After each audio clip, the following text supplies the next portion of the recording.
मिशोवर first order आलेली आहे आणि ती ऑर्डर पॅकिंग कशी करायची ते आज आपण या व्हिडिओमध्ये पाहणार आहोत. आता हे तिकीट आलेलं आहे, म्हणजे मिशोवर जे लेबल येतं ते लेबल आलेलं आहे आणि ते मी प्रिंटरवर डाउनलोड करून घेतलं आहे. आता मला ही माझी ऑर्डर आहे, एक्सटेन्शन बोर्ड आहे आणि चांगल्या क्वालिटीचा आहे, तो मला पॅक करायचा आहे.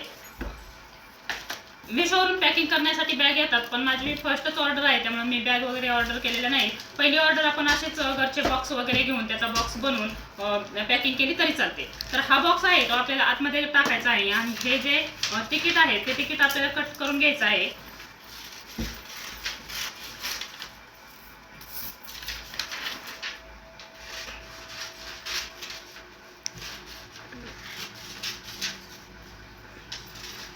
हा जो लेबल आहे ते लेबल पूर्ण न चिकटवता इथे लिहिलेलं आहे पहा, tax invoice, bill of supplement tax invoice. इथून काय करायचं आहे, हे दुमडायचं आहे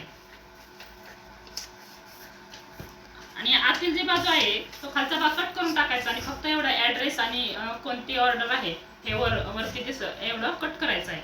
इथून मी कट करून घेत आहे.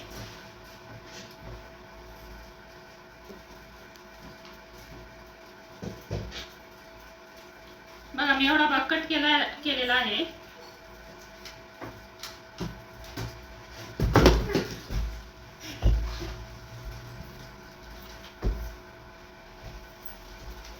असं व्यवस्थित कटिंग करायचं आहे आणि जे आतला पेपर आहे तो आतमध्ये टाकायचा आहे, बॉक्सच्या आतमध्ये. नाही टाकला तरी चालतो, असं टाकायचं आहे. आणि हे जे लेबल आहे ते आपल्याला बॉक्सच्या वरती चिकटवायचं आहे. आता माझी फर्स्ट ऑर्डर आहे, लेबल मी घरीच प्रिंट केलेला आहे. तुमच्या जवळपास कुठे प्रिंटर असेल तर तुम्ही प्रिंट करून घेऊ शकता. घरी जर प्रिंटर असेल तर तो सुद्धा यूज करा. आता हे पॅकिंग केल्यानंतर हे लेबल आपल्याला चिकट टेपच्या साहाय्याने पॅक करायचं आहे. बघा असा हा बॉक्स पॅकिंग केलेला आहे आणि हे जो पेपर आहे त्याच्यावरून ट्रान्सपरंट चिकट टेप आहे, त्या पाणी वगैरे पडला तरी तो भिजणार नाही. आता हे आपल्याला असं पॅकिंग करून ठेवायचं आहे. डिलिव्हरी बॉय आल्यानंतर तो येऊन पॅकेट घेऊन जातो.